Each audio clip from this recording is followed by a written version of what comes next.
Akarshan Films present Music by Rajesh Sahni.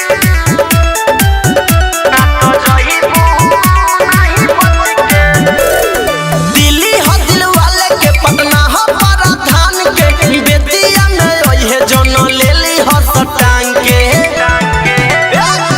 Delhi हो दिल वाले के पटना हो पराधान के बेतिया में ओहे जन लेली हो सटांग के ए बबी बगहा में नची हो हंस के ना तो जहीबू नहीं बच के रामनगर में नची हो हंस के ना तो जहीबू नहीं बच के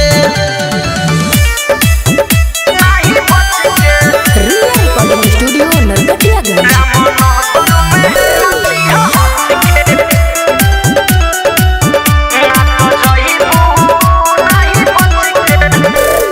साथी जनपटिया कुमार बाग बेतिया मधुबनी बातोरा पीछे में नरकटिया गज जने लहंगा उठाई है मार हो जाई फोटो खींचे में गोखुला मथुरा नन्हाकार मोतिहारी हसुरारी बातोरा पीछे में मैना डारी पलथला हंगाना उठाई है मार हो जाई फोटो खींचे में धोबा के सरिया संगे बादहरवा टोला मठमन झादिया के खाला बदी छोला मानवा परसी जानेला सब टोला चांदी की चंगामा में महद बड़ी होला ए बबी बगहा में नची हंस के ना तो जहीबू नहीं बच के रामनगर में नची हंस के ए बबी जहीबू नहीं बच के Mixed by Sanjeev.